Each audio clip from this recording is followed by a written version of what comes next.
ассалому алайкум бинандагони азиз, ба таваҷҷӯҳи шумо барномаи иттилоотии пайғом. Инак дар барномаи мо тамошо кунед.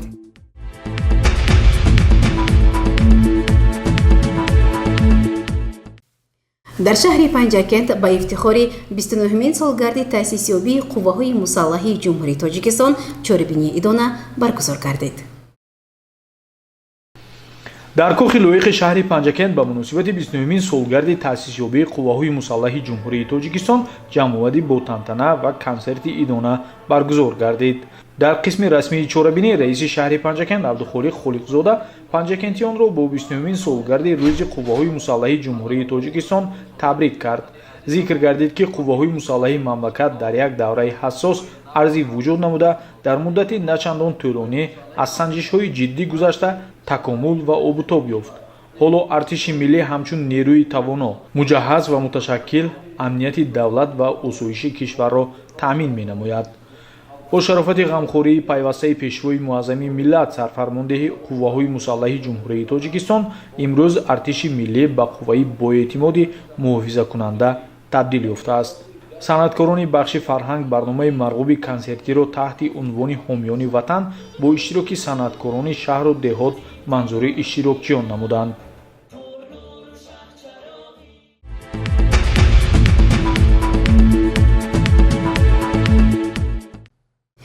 аз ҷониби бахши кор бо занон ва оилаи мақомоти иҷроияи ҳокимияти давлатии шаҳри Панҷакент аёдати модарони сарбозони шаҳид ба роҳ монда шуд. гузориши навбатии барнома дар ин бора нақл мекунад.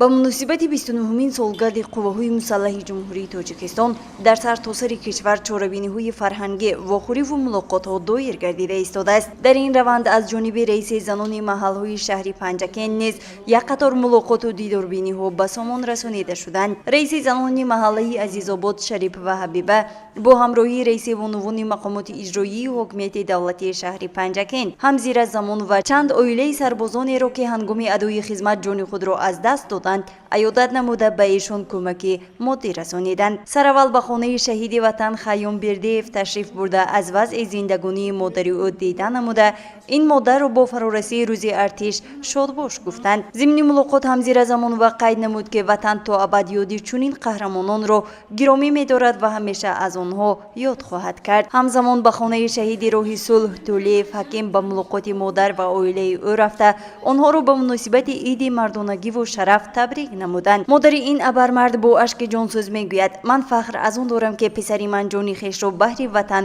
фидо намуд. фарзанди ӯ бошад имрӯз дар хизмати модар ватан буда бо фахр аз падари худ ёд меорад. ман хушвақтзада Билол Қосим, хатмкунандаи донишгоҳи аграрии ҷумҳурии Тоҷикистон. тӯли 4 моҳе ки дар гвардияи миллии ҷумҳурии Тоҷикистон хизматро пеш мебарам. рухсатӣ бурамадам ва ба назди оилаам омадам.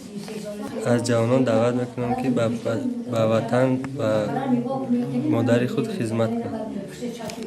аз ташрифи меҳмонон ин модар хушнуд буда миннатдории хешро ба сарвари давлат, раиси шаҳр ва раиси занон расонида дар ҳаққи эшон дуои хайр намуд.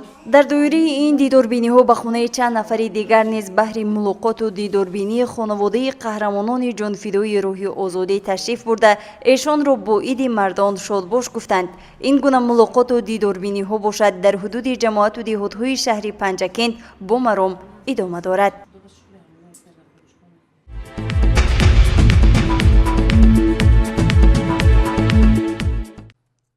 бахшида ба 29-солагии таъсисёбии артиши миллии ҷумҳурии Тоҷикистон дар муассисаҳои таълимии шаҳру деҳотии Панҷакент дарсҳои беруназсинфӣ ташкил ва баргузор гардид. гузоришҳои ҳамкасбони мо аз муассисаҳои таълимии ҷамоати деҳоти Халифа Ҳасан омода шудааст. таваҷҷӯҳ намоед.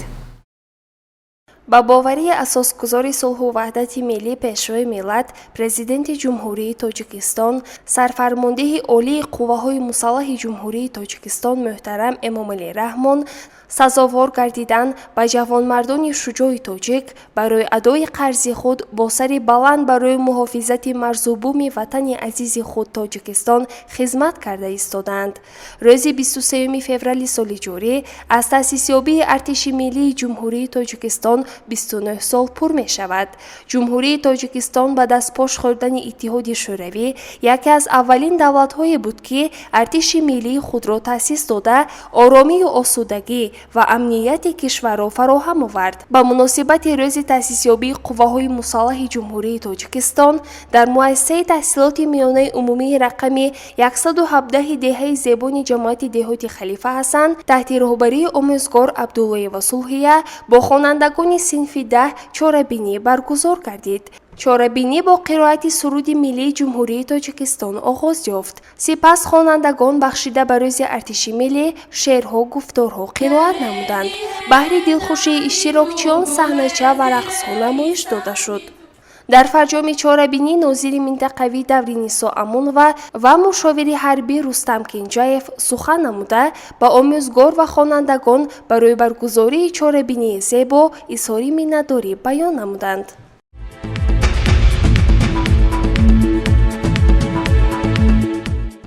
23 فوریه همچون روز تأسیسیابی قواهای مسلح جمهوری تاجیکستان جشن گرفته شده. وابسته به این در تمام مؤسسه‌های تعلیمی و کارخانه و تشکیلات‌های کشور چاره‌بینی‌های فرهنگی واخوری و ملاقات‌ها دایر گردیده ایستاده است. در دوره این در مؤسسه تحصیلات میانه عمومی رقم 74 دهه شورچه جماعت دهات خلیفه حسن تحت رهبری معلم امان و خیرنیسا چاره‌بینی فرهنگی برگزار گردید. در آن اساساً خوانندگان صنف‌های 9 و 10 مؤسسه شرکت ورزیدند. خوانندگان با یک روحیه ایدانه و حس بلند وطنداری در چاره‌بینی شرکت ورزیده در وصف وطن، روز ارتش شعرها قرائت نموده و سخنها گفتند. باشد صدایی بهترین برگشت دل سازی وطن، صبحانه خود میکنم بر اشک سحر نازی وطن، در روزی سختش یک قدم از آن نرفتم من برون، به این محبت میرسد چون از دری بازی وطن، پیکی مبرا آورم با شعر خود بر هر دل، پیری سخن بین ما نظر هستم سخن سازی وطن.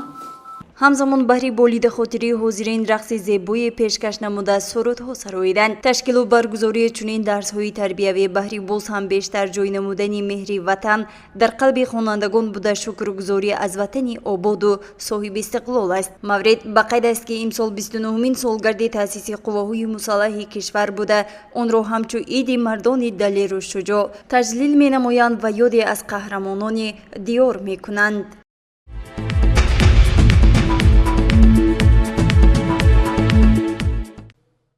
ادامه برنامه اطلاعاتی پیغام در کتابخانه مرکزی شهر پنجکند با اشتراک خوانندگان به مناسبت روز ارتش ملی چاره‌بینی برگزار گردید.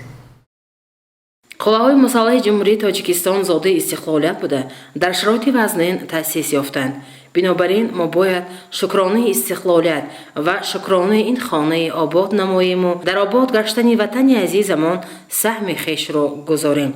با مناسبت 29مین سالگرد تأسیس یابی قواهای مسلح جمهوری تاجیکستان در کتابخانه مرکزی شهر پنجکند به نام عبید رجب چاره‌بینی خاطرمان برگزار شد. خوانندگان فعال کتابخانه در وصف وطن تاجیکستان پارچه‌های شعری و گفتارها قرائت نمودند. تاجیکستان میکنم شکر کم و بسیار تو، میکنم شکرانه از آذر و از آزار تو، از تو من ثروت نمیخواهم وطن هستی بس است، با خس و خارت برابر زندگی کردن بس است. تاجیکستانی زیجان شیرین ترم، تاجیکستانی جوان و دلبرم، مثل طفل دوست میدارم تو را، از تو آید بوی شیر مادرم. تاجیکستان من نمازم را به نامت میگذارم تاجیکی، افتخارم تاجیکی، دار و ندارم تاجیکی، روح افزا و فرح افزا هوای کشورم، جنت روی جهانم بیکرانم تاجیکی. در موضوع وطن را بیش از هر وقت دارم دوستتر از جانب خواننده فعال معروضه کرده شد. متخصص پیشبری بخش فرهنگ اورنبایف داستان به تشکیل کنندگان این چاره‌بینی منتداری بیان نموده حامیان وطن را با این سنه مهم شادباش نمود. حاضرین گرامی، چاره‌بینی روزه بخشیده روز 23 فوریه روز قواهای مسلح جمهوری تاجیکستان در تالار کتابخانه مرکزی شهر خیلی خاطرمان گذشت. من به همه اشتراک کنندگان خوانندگان فعال کتابخانه مذکور از جمله خوانندگان مؤسسه تحصیلات عمومی عمومی رقم 3 شهر تمام خوبیات و نداری خود را بیان می نمایم و خواهان که در آینده نیز چنین چهاربین‌ها باز هم زیادتر باز هم پرمعناتر و باز هم جالبتر گذرانده شوند. رحمت بدهید. در فرجام باشد بهر بالید خاطره حاضرین از جانب خواننده فعال کتابخانه رقص زیبای منظور گردید. گزارش دلشاد حلیم و طلبشاه تاشف.